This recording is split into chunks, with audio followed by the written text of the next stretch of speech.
Mike Perlack here to talk to you. I just wanted to emphasize my last video, kind of a tribute to Ozzy Osbourne, and then I talked a little bit about Dr. Steve Turley from Turley Talks. Well, it turns out Dr. Steve Turley is an Ozzy Osbourne fan. He posted a video. He makes his livelihood in academia, but back in the day, what do you say, 88, he actually was able to make money by playing classical guitar, and there's video of him when he was younger doing so. But years before, he was a professor at a university, and then he started a YouTube channel, and now he writes books, and I bought and been reading several of the books, including the one that sold out on Amazon a couple weeks ago now, a week and a half ago, whatever it was. Well, anyways, so I learned some things that I didn't know. Apparently, Ozzy Osbourne opens his concerts playing classical music over the intercom. This is the thing he likes to do. I've never been to an Ozzy concert. If I had gone to an Ozzy concert, I would be surprised and think, this is awesome! To be at an Ozzy Osbourne, still getting over a virus, but to be at an Ozzy Osbourne concert and hear classical music, that would be odd but cool to me.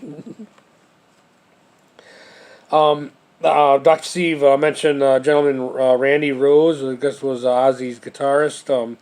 He says he discovered Ozzy in the early 80s through this Randy Rose guy.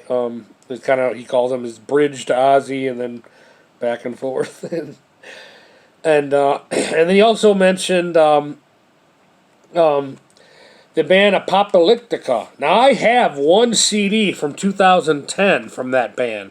Apparently, they made a name for themselves in the rock scene, incorporating cello, classical cello, into rock music.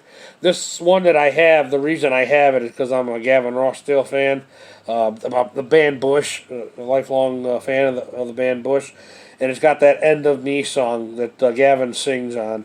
Although this band is primarily instrumental, Apocalyptica, my understanding, like Dream Theater. Anyways, so I thought that was interesting. I'm probably going to have to listen to this CD, make time to listen to it at some point. And there was one more mind-blowing thing for me personally from Dr. Steve. I never knew Ozzy's real name.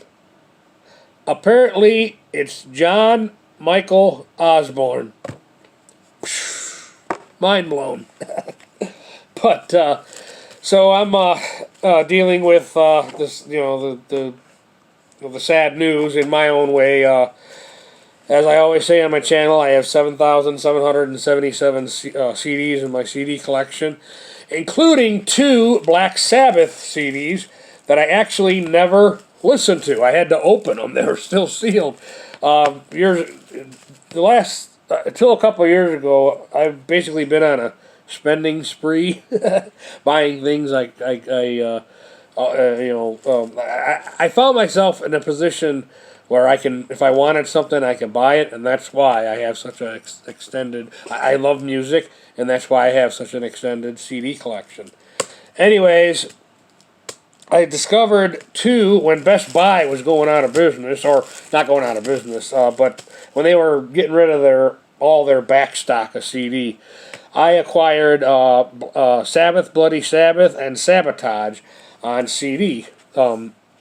So I listened to Sabotage today, and when I got home, I realized I usually like to go in chronicle order. I didn't realize, it's just probably a testament to the hustle and bustle of my life, to working 2 jobs and everything.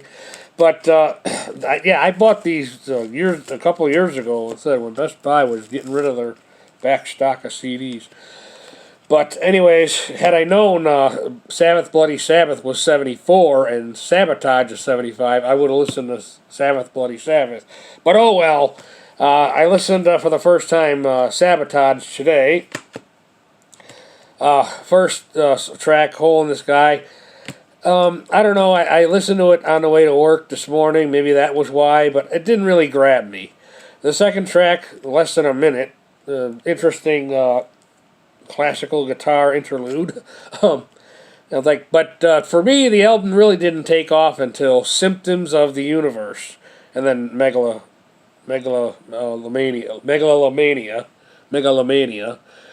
and then Thrill of It All, and Super Czar. I really like the haunting harmony,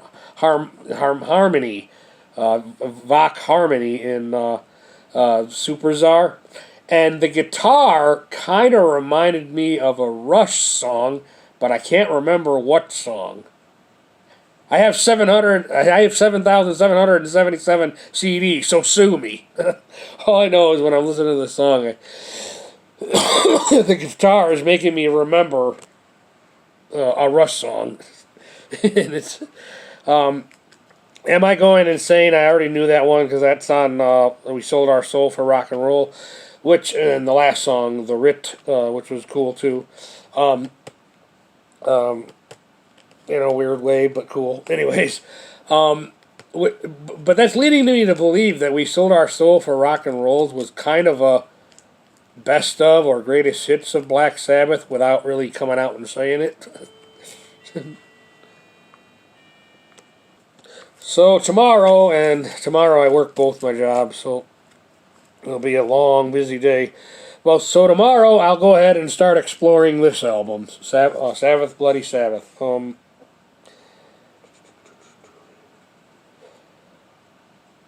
Except for that title song, Sabbath, Bloody Sabbath, I don't recognize any of the other ones. But so I'll explore that one tomorrow while I go through the hustle and bustle of my day. Anyway, since this is a Ozzy Osbourne video or a video about Ozzy, and he's resting in power.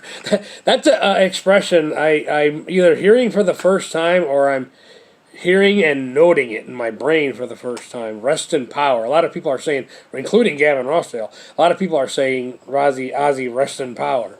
Okay, that's cool. But one little tidbit in my personal discovery of Ozzy Osbourne, as I said in the prior video, my cousin, when I was 14, had given me We Sold Our Soul for Rock and Roll and No More Tears, which was primarily my introduction to Ozzy, and I loved both CDs. I kept them even when I was poor and I was selling a lot of my CDs. I didn't part with either one of those.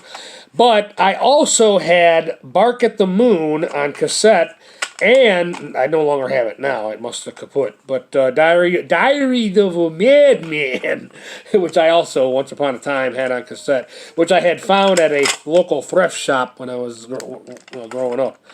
And I remember when I first when I first went back to college, I was going to junior college, and I'd listen to those cassettes in my car on the way to and from school all the time. Yeah,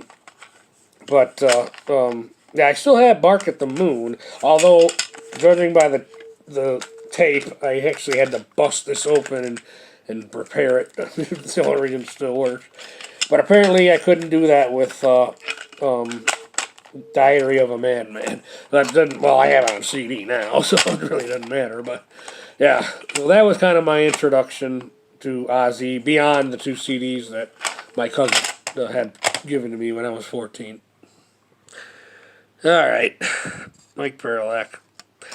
Ozzy Osbourne, like everybody else has been saying, rest in power.